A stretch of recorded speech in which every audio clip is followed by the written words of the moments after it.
नमस्कार दोस्तों, स्वागत है हमारे यूट्यूब चैनल पर। आज हम बात करने जा रहे हैं कि सरसों की सही समय पर हम बुआई कब कर सकते हैं, साथ ही उनमें संतुलित मात्रा में कितने न्यूट्रिएंट दे सकते हैं और कितनी मात्रा में दे सकते हैं। यानी हम बात करें कि हम कितनी यूरिया दे सकते हैं, कितनी पोटाश दे सकते हैं, कितनी डीएपी दे सकते हैं और कितनी एसएसपी यानी सिंगल सुपर फास्फेट दे सकते हैं, कितनी हमें जिंक देना है, कितना हमें सल्फर देना है। इन सभी विषयों पर आज हम इस वीडियो के माध्यम से जानकारी प्राप्त करेंगे। तो चलिए वीडियो को स्टार्ट करते हैं। इससे पहले अगर आप हमारे चैनल पर अभी तक नए हैं, तो चैनल को सब्सक्राइब कर लीजिए, लाइक कर दीजिए और शेयर कर दीजिए।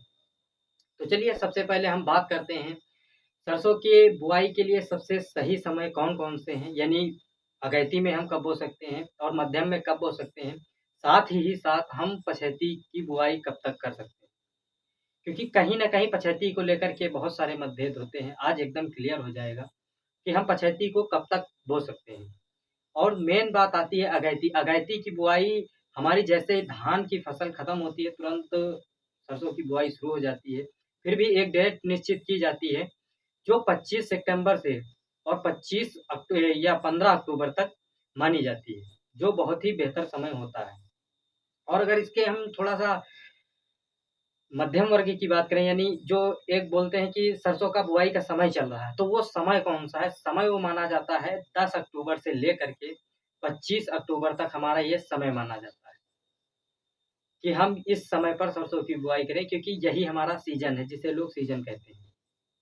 अगर पिछैती की बात करें, तो पिछैती हमारी 25 अक्टूबर से लेकर के बाद में आप जहाँ तक बुआई कर सकते हैं, क्योंकि आजकल बहुत ज़्यादा अपडेटेड वैरायटी आ चुकी है सरसों की, जो बहुत देरी तक बोई जाती हैं और लगभग-लगभग समान रूप से कट जाती हैं। इसलिए लेट की कोई आप सीमा ना रखें, क्योंकि अपने अनुसार आप किस्मों का चयन कर लें, जितना लेट आप कर रहे हैं, उसी हिसाब से आप अपना कर सकते हैं।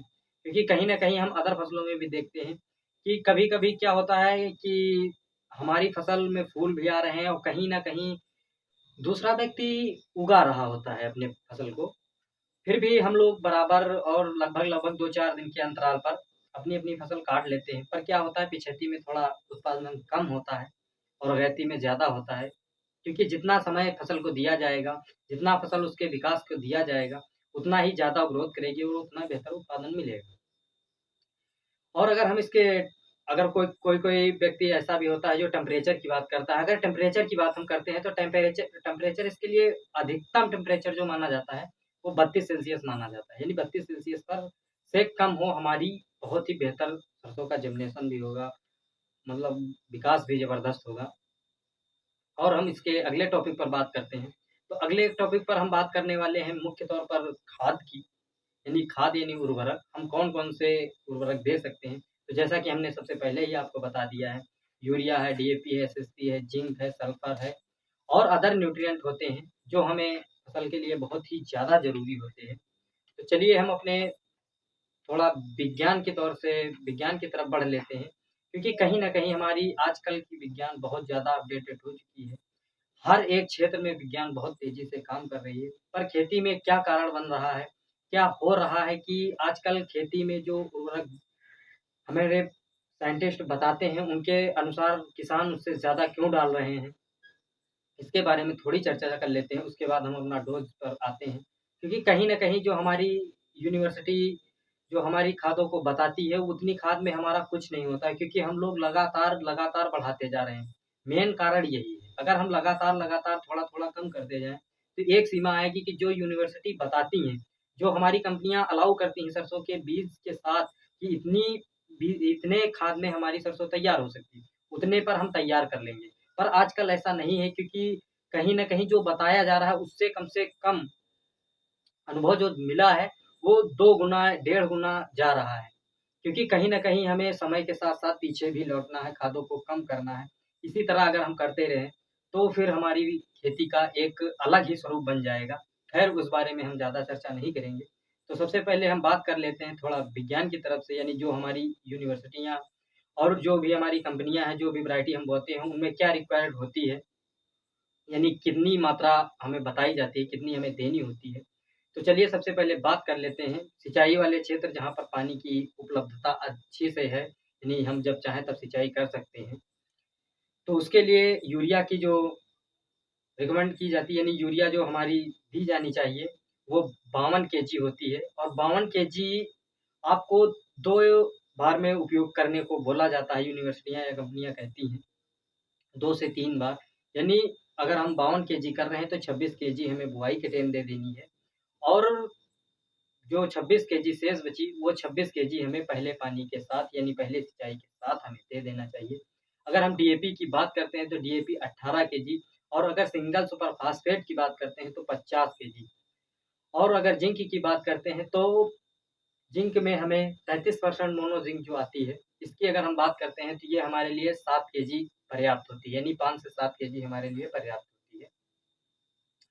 और अगर हम जहाँ पर सुविधा कम है पानी की, जहाँ 2 पानी 1 पानी लगाना भी मतलब सुविधाजनक नहीं होता है, वहाँ की अगर बात की जाए तो वहाँ यूरिया की मात्रा कम रखी जाती है।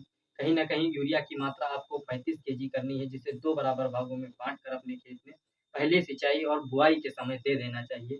और अगर डीएपी की बात करते हैं तो डीएपी सेम है 18 केजी, और अगर पोटाश की बात करते हैं यानी पोटाश की अगर बात करते हैं तो 10 से 15 केजी, और अगर हम बात करते हैं कि सिंगल सुपर फास्फेट कितनी दें, तो सिंगल सुपर फास्फेट हमें 50 केजी इसमें भी देना होता है। साथ ही साथ जिंक जितनी आपको ऊपर बताया गया है उतनी, और अगर सल्फर की बात करते हैं, इन दोनों में सिंचाई और जहाँ पर सिंचाई की सुविधा अच्छी है वहाँ, और जहाँ कम अच्छी है वहाँ भी 10 केजी यानी सल्फर की रिकमेंड होती है, या आप 10 केजी से कम भी कर सकते हैं जहाँ सिंचाई की सुविधा कम है। और अगर हम इसके थोड़ा-सा इसी तौर में बात कर लेते हैं कि हम अगर डीएपी डाल रहे हैं तो सिंगल सुपर फास्फेट डालें या ना डालें। यानी सिंगल सुपर फास्फेट अगर हम डाल रहे हैं, जिसे आम तौर पर सुपर कहा जाता है। अगर हम सुपर डाल रहे हैं तो क्या हमने डीएपी डालनी चाहिए? नहीं, आपको सिर्फ़ और सिर्फ़ एक चीज़ का चुनाव करना है। अगर हम डीएपी डाल रहे हैं तो हमें सिंगल सुपर फास्फेट नहीं देना है। अगर हम सिंगल सुपर फास्फेट दे रहे हैं तो डीएपी नहीं देना है। अब बात आती है कि सरसों के लिए बेटर कौन-सा है? तो बेटर आपके लिए सिंगल सुपर फास्फेट पड़ेगा यानी सुपर पड़ेगी। क्योंकि कहीं न कहीं उसमें हमें 3 माइक्रो न्यूट्रिएंट मिल जाते हैं। जैसे कि बात करें फास्फोरस मिल जाता है, और साथ ही साथ उसमें हमें सल्फर भी मिल जाता है। कुछ मात्रा में हमें कैल्शियम भी मिल जाता है। यानी 1 माइक्रो न्यूट्रिएंट हमें एक्स्ट्रा मिल जाता है। 1 क्यों 2 मिल जाते हैं सल्फर और कैल्शियम। तो इसी के साथ हम अपना आगे बढ़ते हैं, क्योंकि हमने आपको क्लियर करा दिया कि आपके लिए डीएपी से बेटर ऑप्शन आपके लिए सिंगल सुपर फास्फेट का है। आपको चुनाव करना है, आप सिंगल सुपर फास्फेट देना चाहते हैं या फिर डीएपी। इसके आगे हम थोड़ा बात कर लेते हैं। अब बात करते हैं किसानों के एक्सपीरियंस क्या कहते हैं, किसानों ने कितना-कितना एरिये में कितनी-कितनी डोज़ डाल रखी हैं, कितनी-कितनी मात्रा में हमें जो बेहतर उत्पादन दे रही हैं, जो आम तौर पर कई किसानों या एक बोला जाए कि जहाँ पर अगर वोटिंग की जाए, तो लगभग समान जो खाद का डोज़ है, ये चलता है, इससे उत्पादन बहुत ही बेहतर मिलता है। क्योंकि कहीं न कहीं उत्पादन अच्छा वहीं से देखने को मिलता है, जहाँ पर कंपनियाँ खुद मेहनत करती हैं, जहाँ पर यूनिवर्सिटी खुद मेहनत करती है। वहाँ पर उत्पादन का रिज़ल्ट ही कुछ और होता है। तो वहाँ पर खादों का जो बेसिक डोज़ बनाया गया है, जो किसानों का बेहतर एक्सपीरियंस रहता है कि हम बताने के अनुसार ना डालकर अपने अनुसार डाल रहे हैं। वहाँ से देखते हैं क्या-क्या मिलता है, कितनी-कितनी मात्रा में खादें मिलती हैं। तो सबसे पहले बात कर लेते हैं सिंचाई के, जहाँ पर सिंचाई की सुविधा बढ़िया है। यानी ये जो खादें बताई जाएँगी अब, इन्हें आप अपने खेत में डाल करके अपने खेत को मेंटेन और बेहतर बना सकते हैं। जहाँ से अच्छा उत्पादन मिल सकता है। यानी यूरिया की बात की जाए तो वहाँ 75 केजी से 90 केजी यूरिया हमें देना होता है, और ये यूरिया हमें 3 बराबर भागों में बाँट लेनी होती है। अगर हम 75 केजी के अनुसार दे रहे हैं, तो हमें 25-25 केजी के 3 खंड कर लेने हैं। यानी पहला हमें बुआई के समय, और दूसरा पहले पानी के समय, और तीसरा पानी जब हम दूसरा पानी लगाते हैं उसके साथ हमें तीसरी बार का खाद का छिड़काव कर देना चाहिए, यानी बुआई कर देनी चाहिए। साथ ही अगर बात करते हैं डीएपी की, तो किसानों का एक्सपीरियंस है 30 केजी डीएपी 1 एकड़ में पर्याप्त होती है। पर डालने को आजकल बहुत ज़्यादा डाला जा रहा है, 50 केजी कोई डाल रहा है, कोई ऊके इसके भी ऊपर जा रहा है, पर जो ऑन एवरेज देखा गया है वो 30 केजी है, जो 30 केजी में बहुत ही बेहतर उत्पादन मिल जाता है। साथ ही साथ अगर सिंगल सुपर फास्फेट की बात करते हैं, अगर जो कुछ लोग डीएपी नहीं यूज़ करना चाहते हैं, उनके लिए सिंगल सुपर फास्फेट के हमने फ़ायदे भी बता दिए आपको। तो वहाँ पर वो 75 केजी माना जाता है। अगर पोटाश की बात की जाए तो 15 से 20 केजी पोटाश मानी जाती है। अगर सल्फर की बात की जाए तो 8 से यानी सल्फर तो एक अनुसार देखा जाए तो 7 से 10 केजी के बीच ही रहता है। तो सल्फर का डोज़ जो है वो बहुत ही बेहतर होता है। यानी सल्फर सरसों के लिए बहुत ही ज़्यादा आवश्यक भी होता है क्योंकि ये तिलहनी फसल है, तिलहनी फसल में सल्फर का बहुत ज़्यादा अहम रोल होता है। ख़ैर इसके बारे में हम अलग से आपको बता देंगे, जब कभी याद आएगा तो।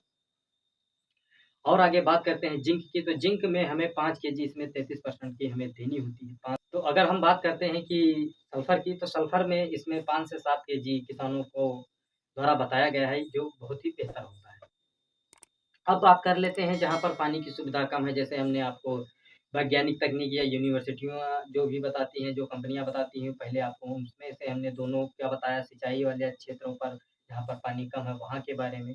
तो वैसे ही अब हम किसानों के एक्सपीरियंस से बता रहे हैं, जहाँ पर पानी कम है, वहाँ के बारे में क्या-क्या, कितनी-कितनी डोज़ें हमें घटानी होती हैं। तो वहाँ पर हमें जो यूरिया देनी होती है, वो 45 केजी यानी 1 कट्टा यूरिया हमें देनी होती है। यानी वो 2 या 3 बार में आप दे सकते हैं क्योंकि पानी की कहीं न कहीं किल्लत होने के कारण वहाँ पर 2 सिंचाई करना ही मुश्किल हो जाता है। इसलिए हमें 1 सिंचाई के साथ दे देनी है और 1 बुआई के साथ। डीएपी की अगर बात करते हैं तो डीएपी हमारी 25 केजी होती है।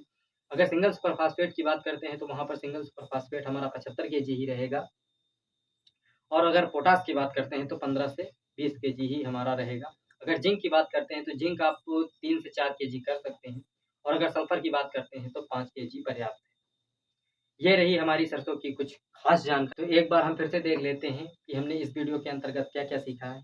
तो जैसा कि हमने सबसे पहले ही बताया था, बुआई के समय सही समय और सही उर्वरक की मात्रा।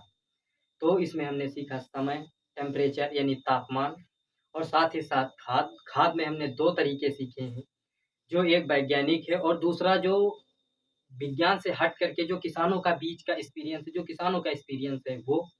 उसमें भी हमने 2 खंड सीखे हैं, एक सिंचाई वाले जहाँ पर सिंचाई अच्छी है, जहाँ पर बहुत अच्छे संसाधन जुटाए जा सकते हैं, वहाँ के बारे में, एक जहाँ पर कम से कम की जा सकती है, वहाँ के बारे में। ये जो हमने वीडियो बनाई है आपके लिए, उम्मीद करता हूँ बहुत ही यूज़फुल यानी बहुत ही मददगार सिद्ध होगी। तो इसी के साथ चलते हैं, अपने नेक्स्ट वीडियो में बात करेंगे, जो भी जानकारी होगी। इसी के साथ मिलते हैं नेक्स्ट वीडियो में, तब तक के लिए धन्यवाद।